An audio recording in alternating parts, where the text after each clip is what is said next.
হর হর মহাদেব।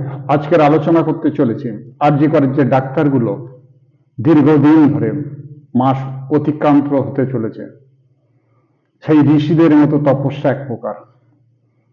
কেন বলছি? দেবতা এবং ঋষি এরা তপস্যা করে মহাশক্তিকে এনেছিলেন অসুরকে বধ করার জন্য। ঠিক তদ্রূপ আজকের দিনে ডাক্তারটা প্রমাণ করে দিলেন এরা যে ঋষি, আর জগৎবাসী, সারা বিশ্ববাসী আশীর্বাদে আজ ডাক্তাররা সর্বশক্তিমান। তাই আস্তে আস্তে রক্ত বীজ বধ হতে চলেছে। এই অসুরগুলো যখনই নিধন হবে, পড়ে থাকবে মহিষাসুর, তার সঙ্গে হবে লড়াই। কিন্তু সচেতন থাকতে হবে এই ডাক্তারদের।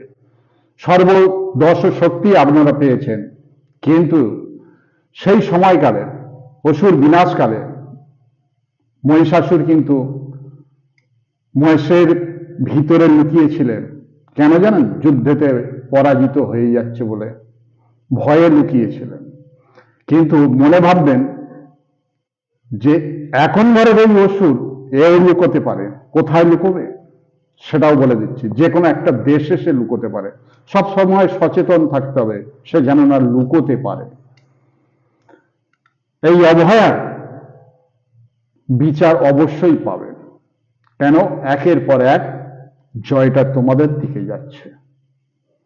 তাই বলছি, সর্বপ্রথম শক্তিটা অর্জন করেছিলেন কোদ্দেশ, যেন অভয়ার বাবা এবং মা, যেন সুদর্শন চক্রটা আপনাদের উপরে ছেড়ে দিয়েছে। সেই চক্রের বলে আজকের দিনে রক্ত অসুরগুলো, রক্ত বীজ ধ্বংস হতে চলেছে। তাই মহিষাসুর বধ হবে, চিন্তার কোনো কারণ নেই। কিন্তু সবসময় লক্ষ্য রাখবেন, আর বাকি যে শক্তিটা আছে, এই শক্তিটা কিন্তু যখনই যেমন প্রয়োজন পড়বে প্রয়োগ করবে, তাহলে কিন্তু জয় অবসম্ভব। ভুল করবেন না। কোনো দল, কোনো নেতা কাউকে ছোট করবেন না, অপমান করবেন না। সবাইকে এই বিপদের দিনে পাশে প্রয়োজন, কারণ তাদেরও আশীর্বাদ আপনাদের মাথায় আছে। এইটুকু খেয়াল রাখবেন।